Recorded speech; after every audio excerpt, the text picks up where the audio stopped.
Welcome to this Beyond Zero e-learning module. This is one of the Wits RHI e-learning catch-up sessions on significant drug interactions with antiretroviral drugs. This is the second part where we're going to be focusing on key drug interaction hotspots. So instead of just giving you lists and lists of isoenzymes to remember with their substrates and their inducers and inhibitors, we're rather going to focus on particular treatment scenarios. And by far, one of the most challenging scenarios within infectious diseases is your patient who is also on TB treatment. And our problem with TB treatment is rifampicin. So rifampicin is the great inducer. It kills TB beautifully, but it makes other treatment fail. The typical challenge with rifampicin is those patients who are on second line, so patients who are taking lopinavir, ritonavir as part of their regimen. So rifampicin is going to be an inducer and is going to be reducing the dose of the lopinavir, ritonavir in the blood, and it can reduce it by as much as 90%.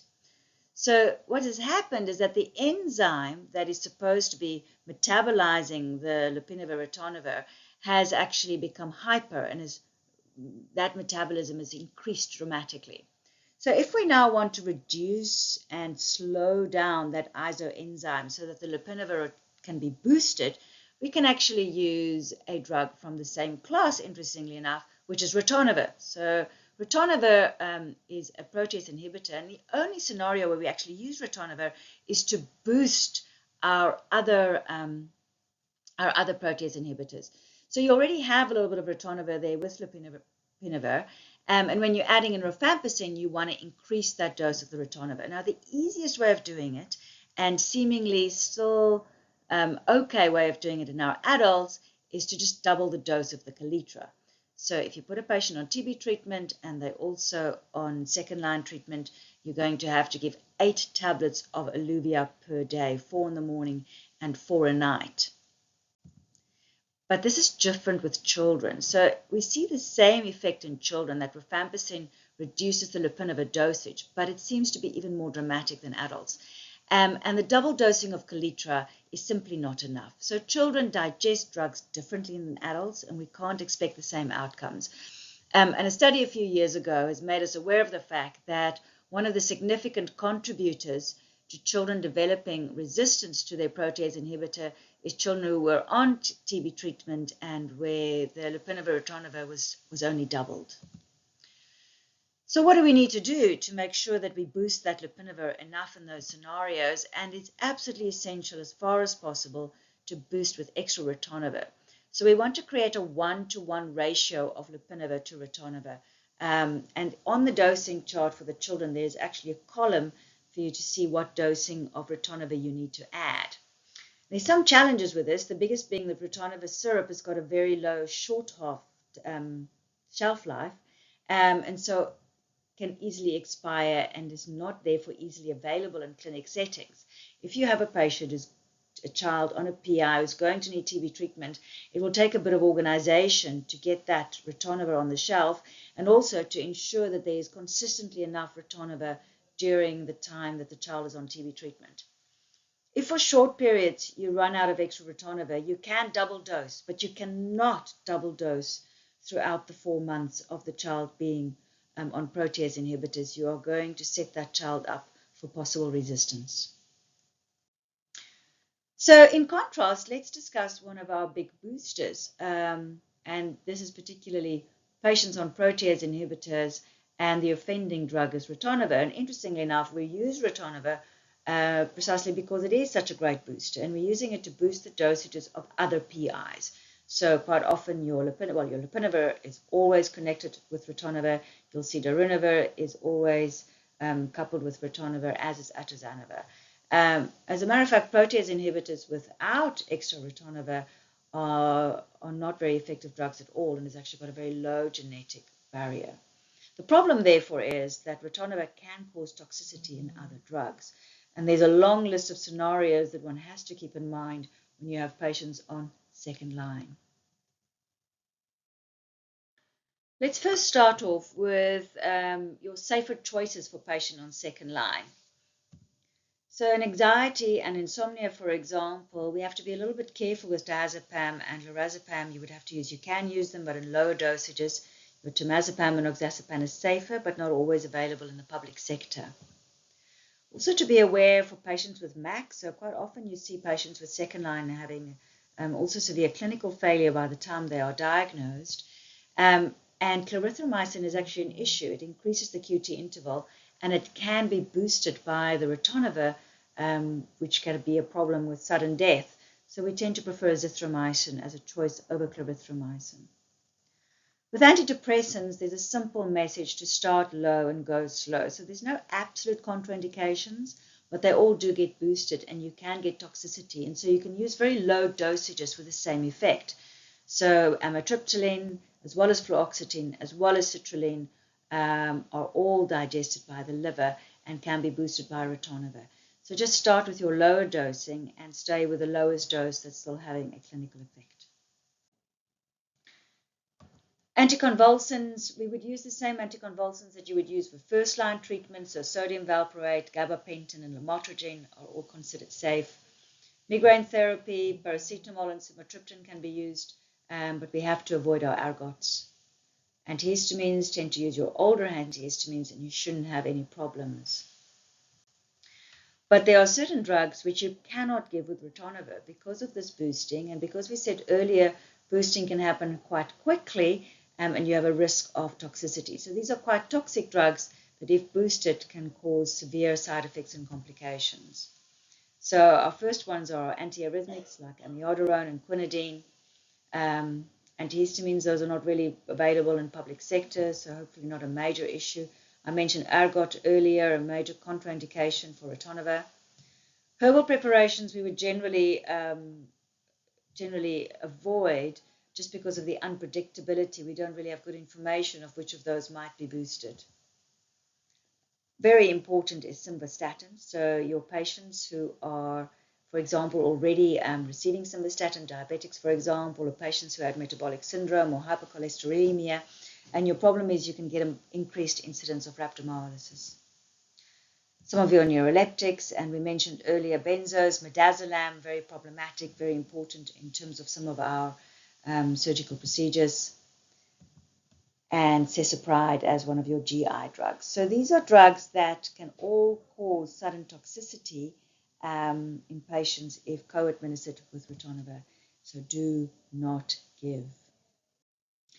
Our next key drug interaction hotspot is patients who are on efavirenz or nevirapine, which involves pretty much most of our first-line population.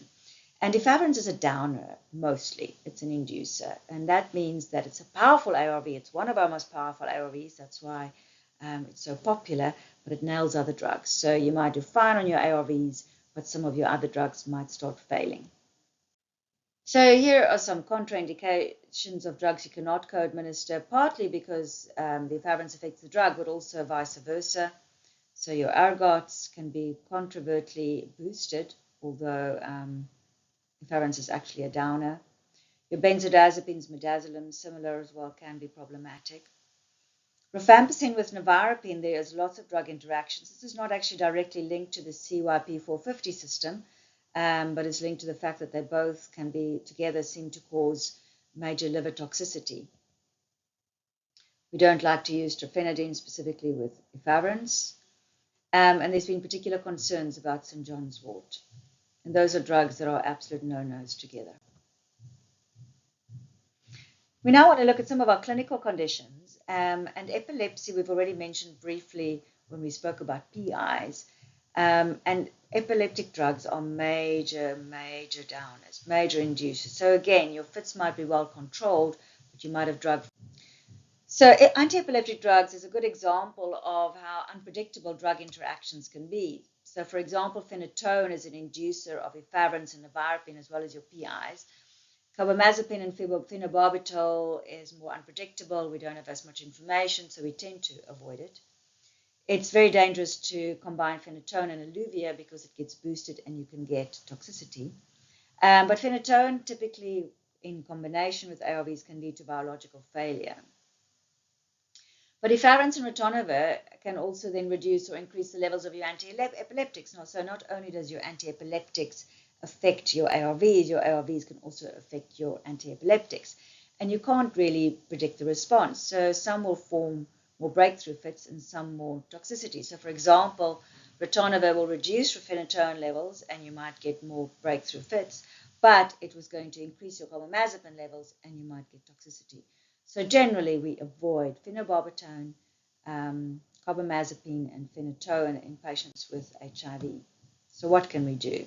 And of course, if you have a patient with HIV who has their first convulsion, it's very important to just first make a good diagnosis.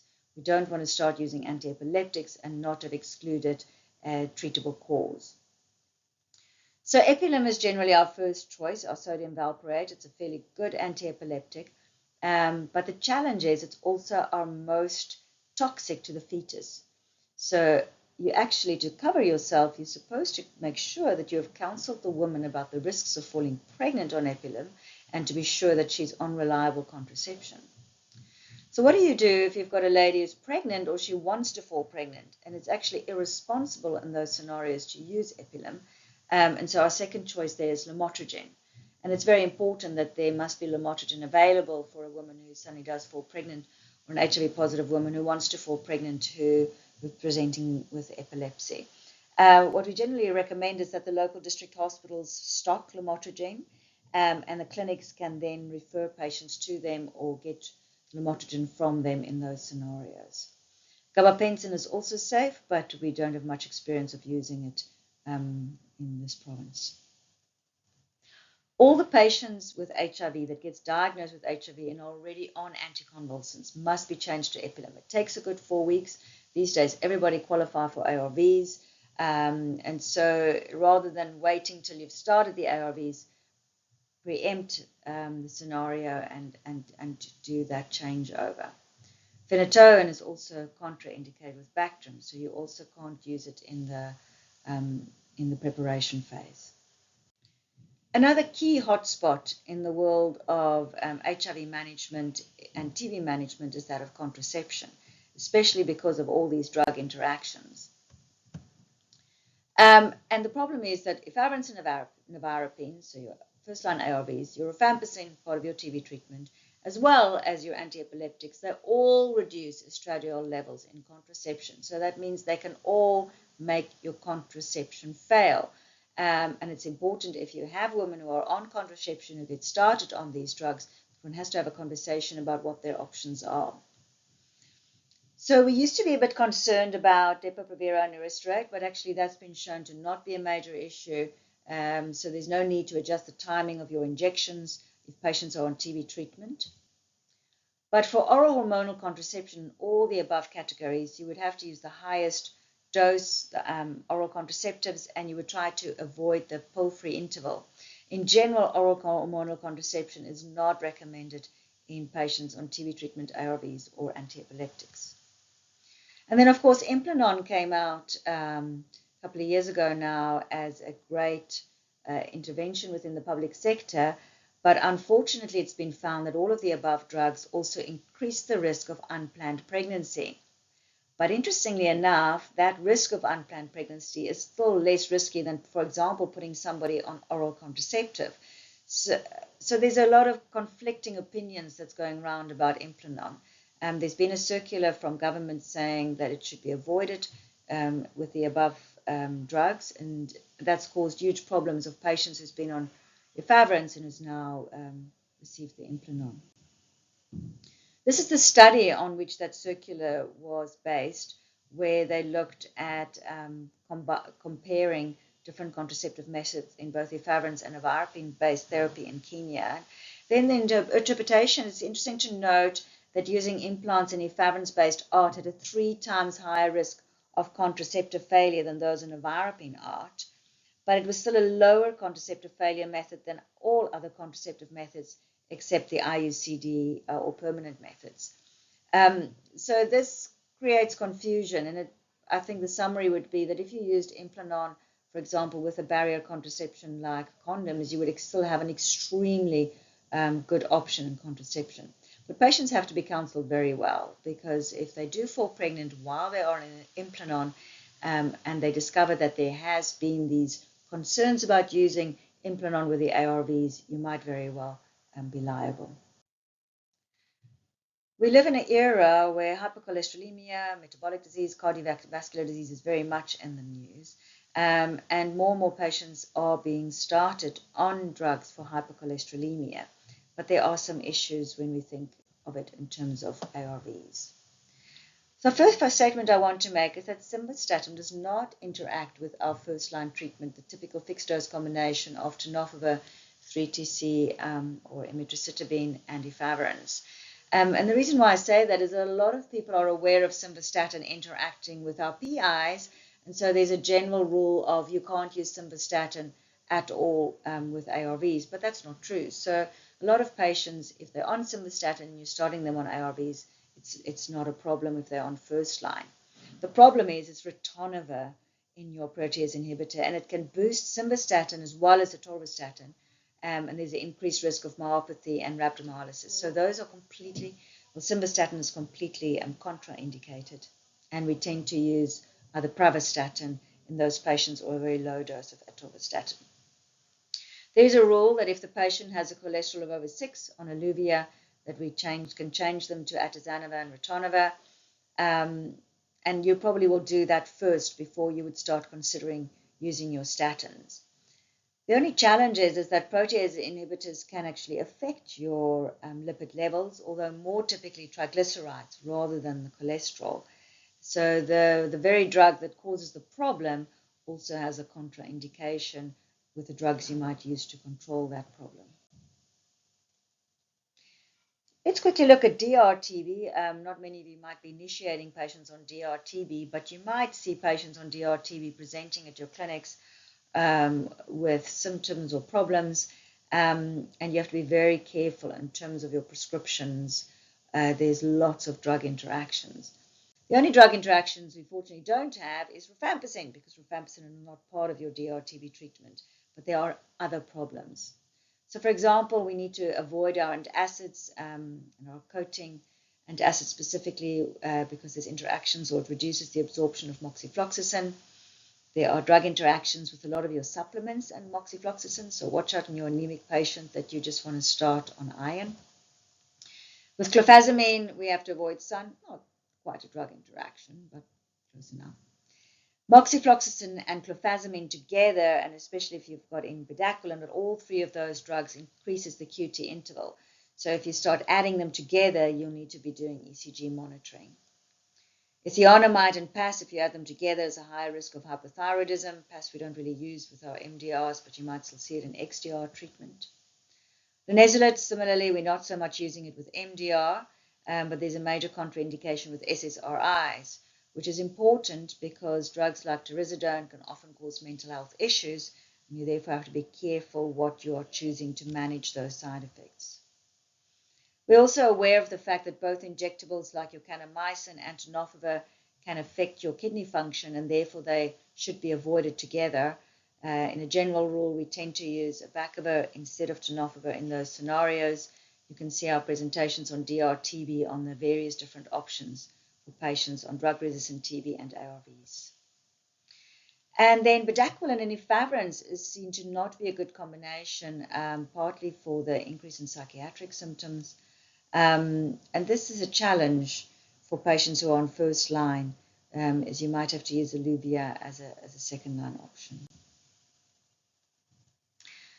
One of the most commonest drugs sold over the counter and one of the top drugs in the world in terms of turnover is our antacids. And I think the problem with antacids is that lots of patients develop heartburn or gastritis and buy these over the counter. So there's a few scenarios we need to consider. First, with our protease inhibitors, atazanavir and omeprazole is contraindicated. You can only use ranitidine. Most of us are not very familiar with atazanavir yet, so this is just a red flag to remember.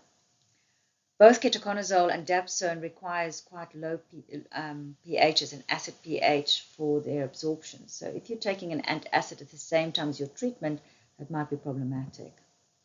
Ciprofloxacin is problematic with some of our antacids. It's no longer in our STI guidelines, so we don't use it quite as often. And this was one of those little concerning caveats I picked up, that ideally you should not be using INH with your antacids, and I'm not sure if that's something that's often discussed with the patients.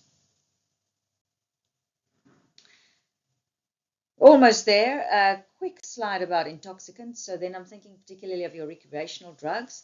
And the problem is we've got very little information on how these drugs can get boosted by other drugs. And boosting is, of course, your big, big worry. So there has been a case described of a girl who took ecstasy, for example, with her second-line ARV drugs, and she died because the ritonavir boosted the dose of that ecstasy. The other challenge with a lot of your recreational drugs is the dosages of those drugs are not very well controlled, so that is why you have incidents of accidental overdose. And it's an important conversation to have, especially with your young people, where they might be exposed to lots of recreational drug use. Maybe they've been on ARVs since they were children, they're on a lopinavir-based regimen, and they can inadvertently get into trouble.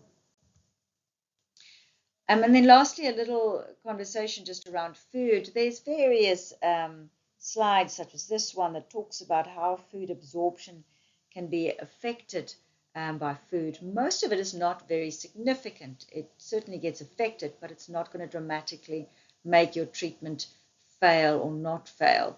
There's a couple of exceptions. DDI is a major exception. DDI you're supposed to always have on an empty stomach. It's a drug we should no longer be using. But one of the drugs that's quite interesting to look at is efavirenz. So people who develop efavirenz side effects, you can actually reduce those side effects by telling them to eat the efavirenz take the efavirenz on an empty stomach. It reduces slightly the efavirenz dosing in the blood, but not enough to cause failure, but might be enough to control the symptoms. Alternative medicine is always very challenging, because if we tell our patients to not take alternative medicines, they're simply going to take them without telling us. So my general recommendation is try and be very transparent with your patients. And the big challenge is that we just don't know. So probably most of our alternative medicines are not necessarily going to interact or cause any problem, but we don't know. And especially when we're using drugs like ritonavir and rifampicin, there's a much higher risk that they might develop toxicity on the herbal medicines that they are taking. Generally, I try and Google some of it for patients to see if we can find information on it. If they're going to take herbal medicine, certainly not to take it at the same times as the ARVs, and to watch very carefully for side effects or problems. Here again is some helpful drug interaction websites. These slides are merely to sort of trigger a little alarm bell to go off in the back of your head when you are seeing certain scenarios. And if you're not sure, please just look it up. Thank you very much.